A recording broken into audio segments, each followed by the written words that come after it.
কার্পু বলতে বুঝি রাস্তা ঘরে তো বাইরে না নিষেধ, কিন্তু না বাইরে তার পারা যায় না। কারণ খুব ভয়ঙ্কর, মানে দেখলে গুলি করবো করবো। কার্ফিউ আমরা শুনছিলাম এরশাদের আমলে একজন বা দুজন মানুষ যদি একত্রিত হয় গুলি করতো, এখন তো ওটা আমরা দেখতেছি না। এখন জীবন মরণ হাতে নেওয়া বাইরেছি, মরলেও সই বাঁচলেও সই। মোবাইল যেহেতু চালাইতে পারে, নেট দেখতে পারে নাই, এই জন্য এরকম বসে বসে অনেক সময় রোড দেখি, অনেক সময় বাতাস দেখি, অনেক সময় অনেক মানুষ দেখি।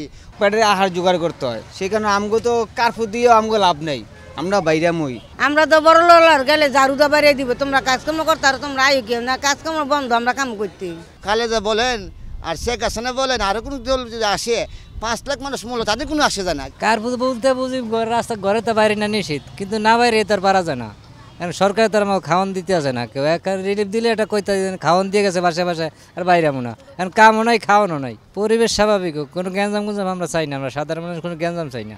এখন বাসার থেকে তো মোবাইলে নেট নাই, টিভি তো অনেক সময় দেখতে পারে, সব কিছু বন্ধ। এখন মোবাইল যেহেতু চালাইতে পারে, নেট দেখতে পারে নাই, এই জন্য এরকম বসে বসে অনেক সময় রোড দেখিলি, অনেক সময় বাতাস দেখি, অনেক সময় অনেক মানুষ দেখি, অনেক সময় পুলিশ আয় বাইরা দৌড়াদৌড়ি করে, এই তো বকস্ত আর কিচ্ছু না। যে দেশের প্রধানমন্ত্রী এরশাদ পদত্যাগ করছিল, কিন্তু এখন খালেদা বলেন আর শেখ হাসিনা বলেন, আরও কোনো দল যদি আসে 5 লাখ মানুষ মূল্য, তাদের কোনো আসে যায় না। কিন্তু আমাদের মতন মানুষ না খায় কষ্ট মানে ভোগ করবো। এখন জীবন মরণ হাতে নেওয়া বাইরেছি, মরলেও সই বাঁচলেও সই। এখন বাইরেছি, এখন খাইতে দেবো, পেটে দিতেই হতো। আর অফিস আদালত সব কিছুই বন্ধ, তারপরও চালাই দিয়েছি। এখন কী করব, মালিকও ছাড়ে না, আজকে নিয়ে বাইরেছি, মালিক ছাড়ছে তারপর নিয়ে বাইরেছি। কার্ফু মানেই জানি যে ঘর থেকে বেরো যাবে না, সরকার নিষেধ দিছে যাতে গন্ডগোল না হয়। কার্ফু মানেই যে ঘর থেকে বেরোনো যাবে না, ঘর থেকে বেরোলেই পেরেশানি করব। আমরা সবাই সাধারণ মানুষ যারা আছি আতঙ্কে, কার্ফু মানে ঘর থেকে বেরোতে, আমরা তো ঘর থেকে না বেরোয় কোনো উপায় নেই না। আমার ঘরে বাপ মা আছে, ভাই বোন আছে, সবারই পেটের আহার জোগাড় করতে হয়, সেই কারণে আমগো তো কার্ফু দিয়েও আমগো লাভ নেই, আমরা বাইরে মই।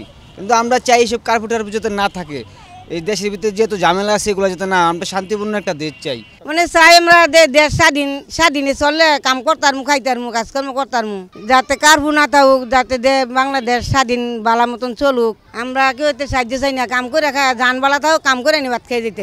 আমরা তো বড় লোলার গেলে ঝাড়ুদা বাড়িয়ে দিব, তোমরা কাজকর্ম করতে আর তোমরা আয়ো কেউ না, কাজকর্ম বন্ধ, আমরা কাম করতে।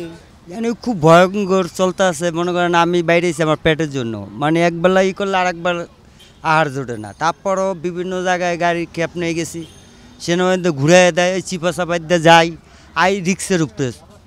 কারণ আমার এই সংসারটাই চলে এই গাড়িটার দেওয়া, কারণ খুব ভয়ঙ্কর, মানে দেখলে গুলি করবো করবো। আমাদের বর্তমানে কোনো কাজ কাম নাই, এবং কি আমরা কোনো কাজ কাম করতে পারি না, এই জন্য আমরা বাসাও থাকতে পারি না, কোনো নেট নেই। এখন আমরা এখানে বসি, বন্ধুবান্ধব নিয়ে সময় দিন কাটাই, বা লুডো খেলি, কিছুক্ষণ বসে আড্ডা দিই, এই অবস্থা আমাদের দিন যাচ্ছে আর কি। কার্ফিউ আমরা শুনছিলাম এরশাদের আমলে একজন বা দুজন মানুষ যদি একত্রিত হয় গুলি করতো, এখন তো ওটা আমরা দেখতেছি না। কিছুক্ষণ পর আসে পুলিশ, আসে হামলা দেয় বা দৌড়ের উপরে রাখে, এটা দেখতেছি।